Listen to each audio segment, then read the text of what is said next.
Good morning and welcome to My Catechism. I'm your talk show host, Father Lucas Inoc.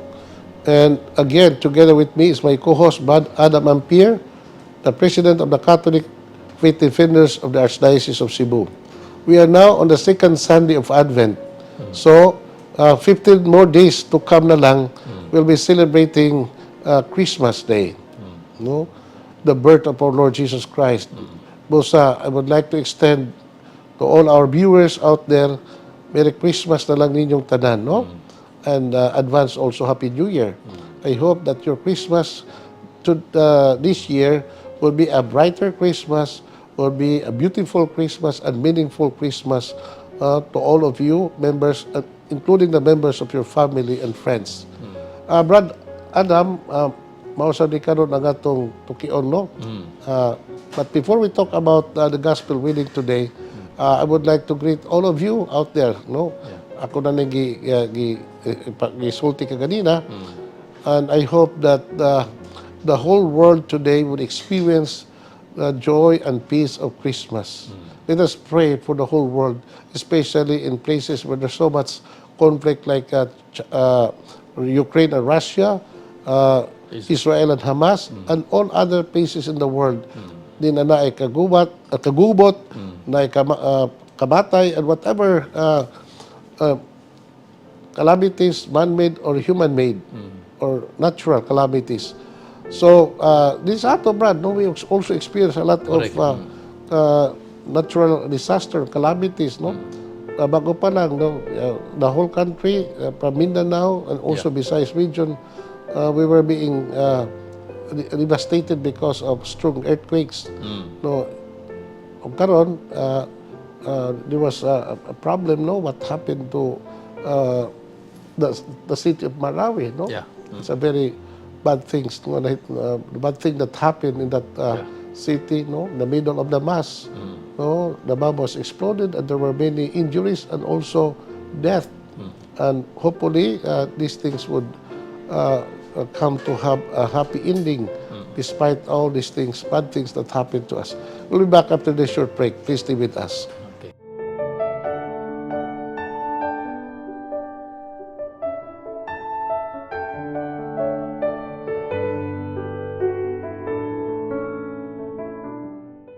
Thank you for staying with us. But Adam, karon sa kunang ingon yan nata sa ikaduhang Domingo sa Advento.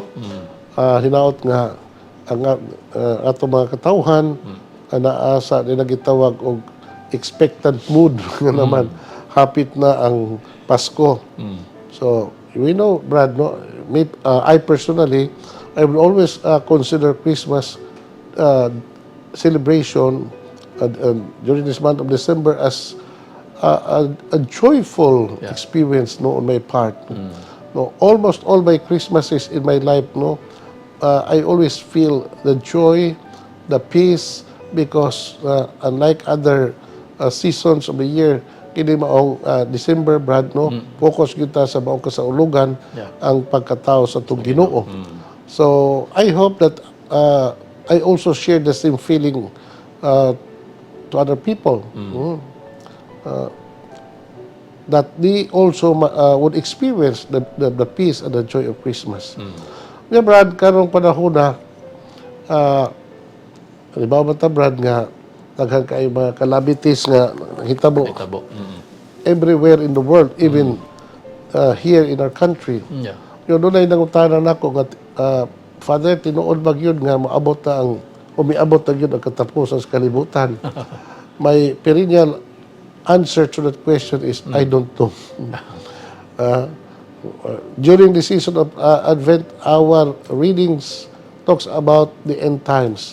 But as when this thing would come, Jesus confessed, no, that even he himself, nor the angels don't know what exactly the time, the year, nga mahitabo ni mga butaga. Ang ato lang yun nga kita pangandam sa kanunay. No? So, Brad, we have to ask our people to pray more. Because we are living in a very difficult world today. No, we are facing a very difficult situation, and if we don't go back to God, and if we don't bend our knees in prayer, then something more bad to happen, no? Yeah. Nga sa atong nasod o sa tibuok kalibutan. Kay ano ba, so the threat of war, the threat of nuclear war, and the threat of human civilization is there. Kung sa kinahanglan kita mag-ampo sa Ginoo, mag-ampo ta sa Rosario, kita mga Katoliko, Yeah. because that's always the message of the Blessed Virgin Mary. Yeah. No?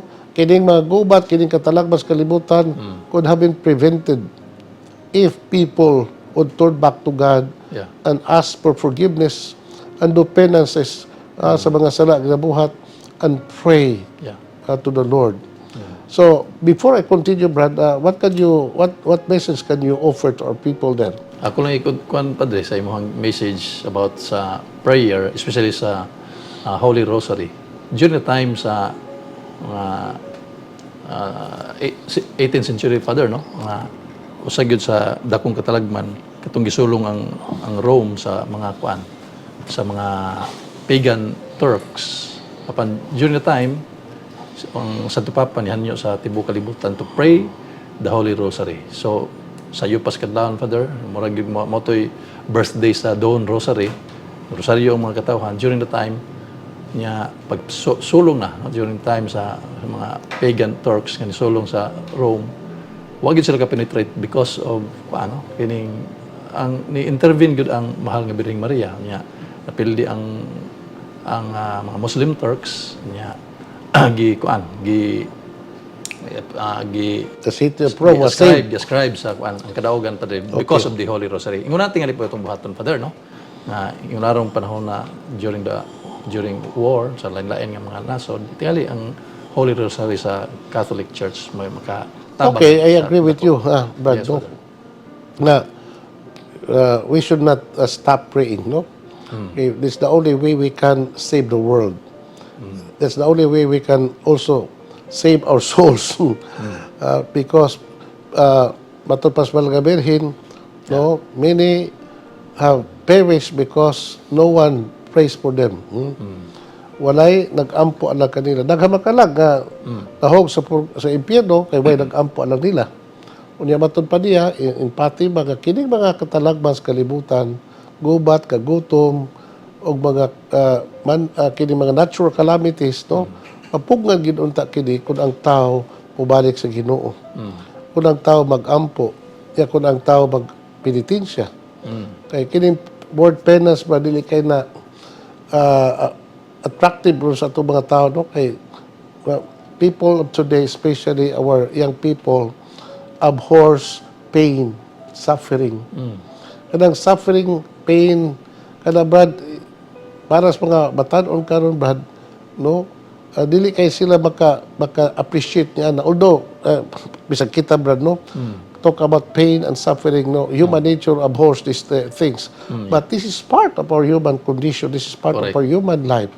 And these are also very positive kung atong dawaton kini as an act of sacrifice and as act of offering to God in Correct. order to mitigate nining mga pag-antos nga ato na sinati kini mga talagman kini ato na sinati. So prayer is powerful. Yeah. We always believe that, Brad, no? Yeah. It can prevent war, it can prevent calamities, no? Whatever form of calamities, no, kini makapugong gayon. So let us not underestimate the power of prayer because prayer is very powerful. Amen. Okay, Brad, ato nang basahon ang atong ibanghilyo Sige, karon, no? Father.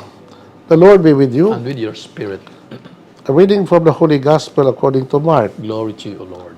This is the beginning of the good news of Jesus Christ, the Son of God. It is written in the book of the prophet Isaiah, I am sending my messenger ahead of you to prepare your way. Let the people hear the voice calling in the desert, prepare the way of the Lord, level his paths. So John began to baptize in the desert. He preached a baptism of repentance for the forgiveness of sins. All Judea and all the people from the city of Jerusalem went out to John to confess their sins and to be baptized by him in the river Jordan. John was clothed in camel's hair and wore a leather belt around his waist. His food was locust and honey. He preached to the people, saying, "After me comes one who is more powerful than I am. I have baptized you with water, but he will baptize you in the Holy Spirit." The Gospel of the Lord. Praise to you, Lord Jesus Christ. Brad, inot kayo dito Ebanghelyo karon, no? Because it talks about John the Baptist. You know, Brad, I always said, no, during the season of Advent, that John is the prophet of Advent. Why do we say that John is the prophet of Advent season? It's because almost all gospel readings during the whole season of Advent naghisgot may tungod sa the life and ministry of John the Baptist. And who is John the Baptist? Why is he important, no, in our life? No, in his relationship with the Lord, in the economy of our salvation. Why is he important? And what is in John that we have to heed his preaching so that we will be able to prepare the coming of our Lord. Amen. Now, Brad Adam, may mauta nga, kini si John, mao ni ang fulfillment of the prophecy of Isaiah, which we have just read, nung nag-ingon, "I am sending my messenger ahead of you to prepare your way. Let the people hear the voice calling in the desert, prepare the way of the Lord. Level his paths." You know, Brad, kining pag-abot ni John the Baptist, Brad, no, in the life of our Lord, and also in the beginning of Christ's public ministry, makahuluganon kayo. Yeah. Ano man, kay on the part of the people of Israel, when they heard John, no, preaching in the Jordan River, mura ang ilang paglaom ba nabanhaw. So nga naman, Brad, because if you study the history of the chosen people of God, the history of the Jewish people, now we could say that the voice of prophecy was silent after the death of the last prophet in Israel. Who was the last prophet in Israel? There were two. The prophet Zechariah and the prophet Malachi. That was 4th century BC.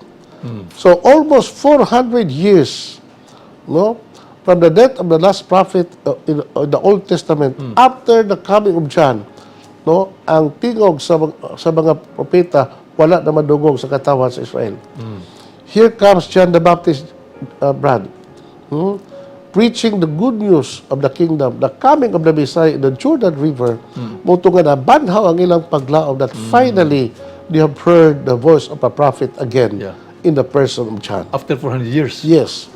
So, we'll be back after this short break, man. I will continue discussing about this beautiful topic on the life and ministry of John the Baptist. Please stay with us.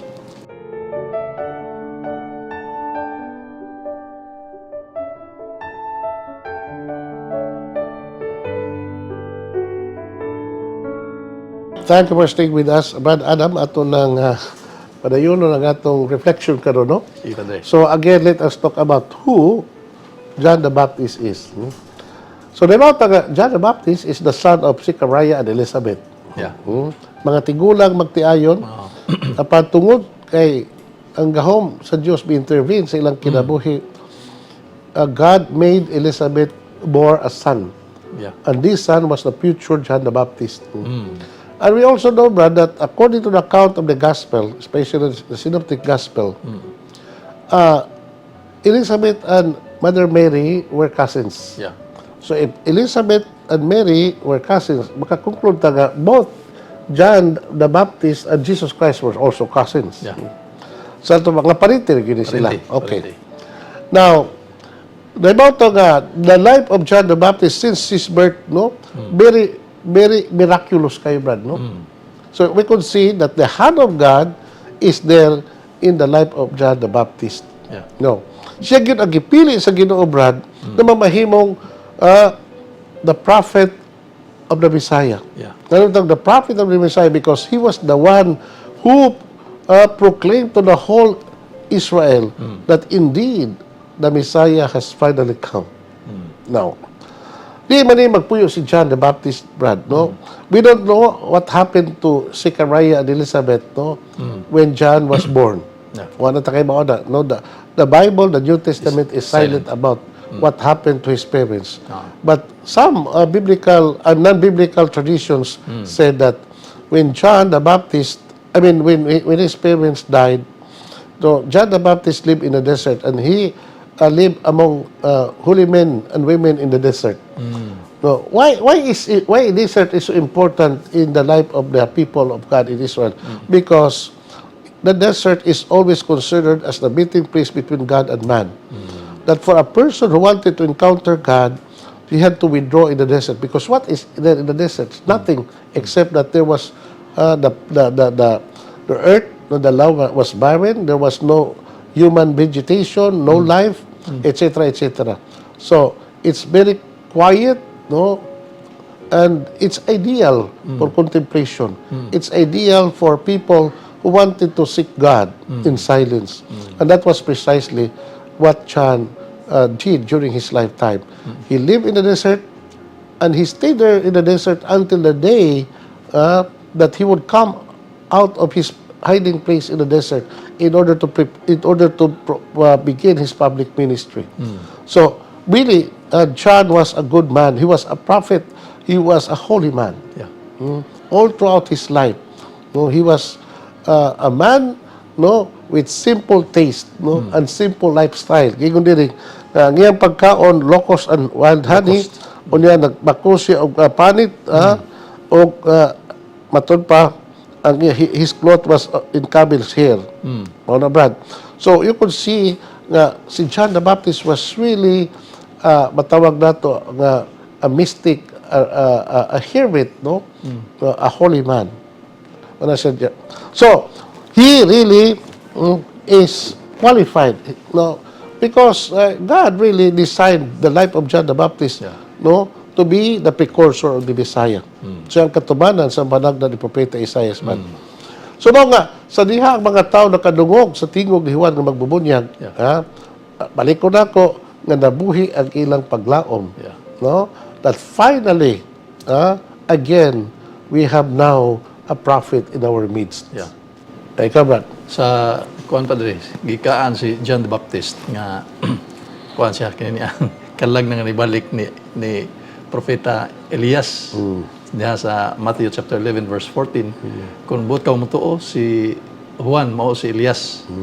Pero ningon si ginterview si John the Baptist father sa Luke nga no, I am really John. Ang iya din buti pasabot nga ang gahom ni during the time sa Old Testament ni John ni Elias is really the same as the power of Saint John nga may mag-una gyud then hatag sa pulong sa Ginoo. Mao nung suko lagot kay niya ang katong haring katong Herodes nga kining taon kinsa man nga magsupak-supak sa iyang nagtan-aw siyang gibuhaton ba nga pagka magkasala kayo. So tigbanlong gyud si San Juan the Baptist mo na nga gikontrahan siya. Okay. Pinaw man na, Brad, no, nga mga Hudiyo nagtuo magyod nga before the Messiah comes, that the prophet Elijah would come first.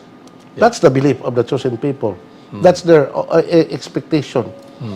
And Jesus confirmed that. No, indeed, he said that Elijah had already come in the person of John. Amo na siya. No, Brad, karon unsa magyud ang ministry ni John the Baptist? Unsa ba iyang mga buhat? First, the ministry of John the Baptist is to prepare the coming of the Lord. Preparation. No? And also, when Jesus finally did come, he introduced Jesus to the crowd, to the people, that indeed this is the Lamb of God who takes away the sins of the world. No? So he addressed Jesus Christ as the Son of, as the Lamb of God. Now, but before we talk about that, Brad, no, atong pamanadlungon kining kanang pang padagdag ni Propeta Isaiah kaningon, I am sending my messenger ahead of you. You know, Brad, the prophet Isaiah lived around 800 years before the coming of Christ. So, long before the coming of Christ, this prophecy was already heard by the people of Israel. To prepare your way. Which way man? Ha? I am sending my messenger ahead of you to prepare your way. Inyong dalan. Yeah. Which way? Dalan sa mga tao. Let the people hear the voice calling in the desert, prepare the way of the Lord, level his paths. Yeah. Now, Brad, kini mga puluga, mga matawag natin yung mga figure of speech or idiomatic expression, Brad. Also maning kahulugan ng pulong the way of the Lord. It's not the path nga atong pagalaktan, no? But it's a way of life that we have to live. Yeah. Unsa-unsa paagi nga kita maandam sa pagkabos to Ginoo, we have to live a life worthy of His coming. Number one, how? Sa question, how? Yeah. No? Repent. Matod pa niya, repent. Repent. And be baptized. Yeah. For the kingdom of God is close at hand. So it is only by repentance and by baptism that people would be able and would be worthy to meet the Lord when He would finally come. Yeah. So that was the main message of John the Baptist. Aside from preaching so many important messages, Brad, ang iya pong ministry is about baptism. No. So it says, John began to baptize in the desert. He preached a baptism of repentance for forgiveness of sins. All Judea and all the people from the city of Jerusalem went out to John to confess their sins and were baptized by him in the river Jordan.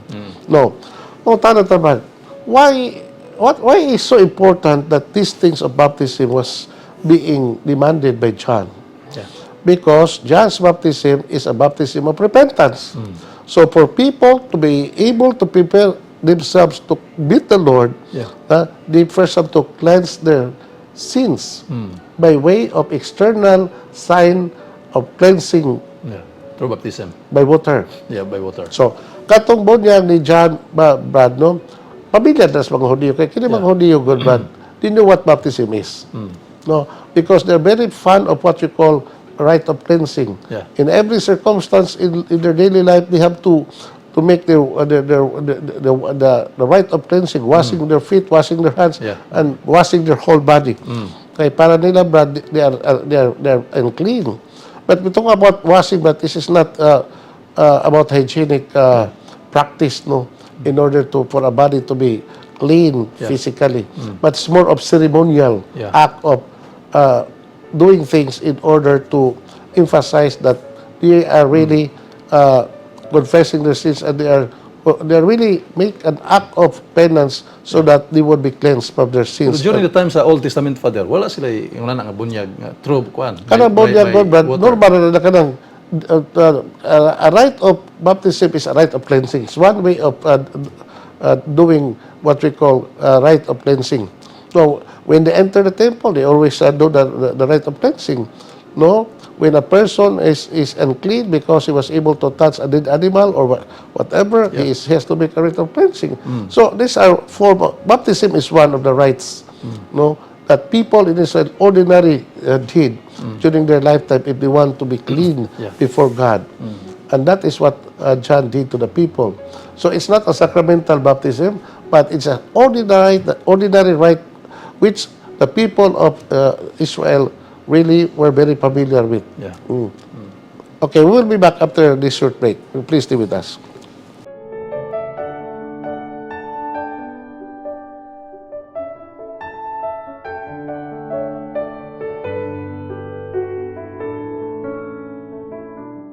Thank you for staying with us, Brad Adam. At tunong padayunon ang atong mga babalandong. No? So, John's message to the people was about repentance. No? Repentance. Then, Baptized. to be, as a sign that they are really are repentant sa ilang mga sala, they surrender themselves to be baptized by John. Now, why did people of Israel, when they heard John, natandog bagay sila, Brad, they were converted. Yeah. So, ang mga tao, naminaw ni John. Yeah. Ano niya, na-convert sila ni John.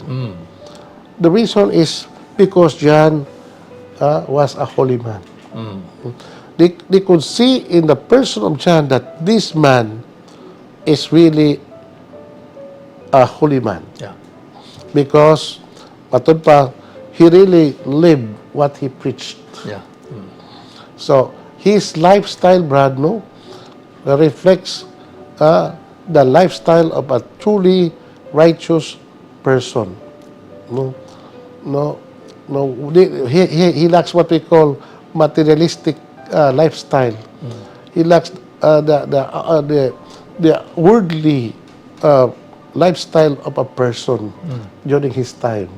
No, in fact, his background, Brad, tells us that he came from the desert and he lived in the desert and he lived with the holy men in the desert. Therefore, no, ang mga tao naminaw niya. And not only these people listen to John, they believe in what he says or what he said. Yeah. So, importante na, Brad, no, na kita sa itong kinabuhi, labita nga, agalagan simbahan, not only us who serve the church, no, for people in authority, especially parents, no, no, in order for us to be authentic sa atong pagka-Kristohanon, and so that people would believe in what we said, we first have to practice unsay atong itudo. Otherwise, would become a living contradiction sa itong pagkatao. First of all, kinahanglan nga kita magpuyo o kinabuhi nga matarong. And let us also seek holiness in life, because holiness karong panahon na, Brad, is no longer being appreciated by so many people. No, in the midst of a secularized world today, our world today is so much infested with alien values contrary to the values of Christ and the gospel. So we need to go back to the very root of our Christian life, and that is to live the kind of life worthy of our vocation as Christians. No, to be holy. Yeah. In fact, that is the command of our Lord. Even in the Old Testament and even the New Testament, we are reminded for that common vocation proper to everybody. Be holy as your Heavenly Father is holy. Kasi imo observation, Father, ikaw kada adlaw mo ka nagmisa. Ya, na mo gid mga tigulang bitaw diri mo simba diri. Kanang itawag nila mga biyata. Unsa man kanang ila ba ginang ang ilang pagsimba-simba, Father? Kada, Brad, man og daghan kita ba, we are quick to judge these people as mga biyata, mga tao, mga tigpakaroon. Let us stop doing that kind of attitude. And let's stop that kind of judgmental attitude. No? We do not know the heart of these people. Good enough that these people would come every day. How if these people would come every day? Who would attend masses, our daily masses? Yeah. No? So, kana, Brad, no, about these people who are matawag nato nga mga daily communicant, no? I appreciate these people. Yeah. Because it's not easy to wake up early in the morning and prepare themselves for Mass. Then because after that, going back to their families, prepare the families for the children to go to school, cook the food of the whole family, prepare everything. I know these people have done a lot of sacrifices. And I appreciate these people because they really matawag nato nga practicing Catholics or practicing Christians. Okay. Okay. Ikaw, Brad. Ano pa din nga, usa gina sa gikuan ni John the Baptist. Preparation of oneself, then natuman na during the time sa pag-ingon sa Ginoo diha sa Ebanghelyo ni Luke chapter 12 verse 40, prepare yourselves. Una nga, it is part and parcel of our being a Catholic, being a baptized person, to really live what the Catholic Church teaches us, especially in doing the religious activities. Ini, Brad, okay. Muna siya karon niya matayas panahon sa Pasko, Brad, no? So, panahon sa Pasko is not just time for kanang merrymaking or some type of celebration, which is also very good, no? We need that, no? We are human beings. We need to celebrate, no? Yeah. But over and above these external acts of celebrating the birth of our Lord, magpabilin unta nga ang atong heart is remain fixated to the Lord Yeah. God. Okay. Now, unsa pay lain nga mission ni John the Baptist, Brad? The mission of John the Baptist is not just to prepare the people for the coming of our Lord, but also to introduce Jesus when He finally comes. Mao na nga, He considered Himself as the servant of the Messiah because people were already believing that John the Baptist was the Messiah. Yeah. May mga dyan, no, I'm not the Messiah. Pero kato yung pagkamatay, Padre, murag bata-bata pa magito siya to. Murag Parehas lang ina ni Jesus, no. mga 30 Titri, because ang iyang kabagwangos to Ginoo mga 6 months naman. So they are contemporaries of our Lord, and they live the same period of human history, and then they died, no, gamay lang ang kanang gintang sa ilang date sa ilang kamatayon, but that's not the whole Pero thing. human na gito yung country ka rin. So mao na nga when He finally introduced Jesus, no, and when Jesus began His public ministry, mingon siya, He must increase while I must decrease. Yeah. He signaled to the people that finally my mission had already come to an end. Yeah. Because I have already done my mission. No? Mao na nga, He said, the gospel said, He preached to the people saying, after me comes one who is more powerful than I am. Yeah. So, mao gina ang mission ni John. So, Brad, usa sa mga virtues ni John nga angay natong sundon which people karong panahon na lacks this particular virtue, the virtue of humility. So John remained humble all the time. Now, why is humility so necessary in our life? Because you cannot find holiness without humility in the person's heart. Amen. So, humility is the first foundation of holiness. Without that humility, you cannot consider the person as holy. Yeah. So, he admitted before the people that I am not the one whom you are awaiting. I am only preparing His way for you. Yeah. So, mao na siya. And He is more powerful than I. Yeah. Nga powerful man because this Jesus whom He introduced to the people would be the Messiah, the Son of God. Yeah. So, being a God Himself, Jesus is very powerful. Yeah. No one can equal the power of our Lord as God. So, I have baptized you with water, but He will baptize you in the Holy Spirit. Kada ba ato ng tukiyon? Kana di, kay Kana dako kinang ano. So there are two kinds of baptism. Yeah. In the New Testament, that of John's baptism and Christ's baptism.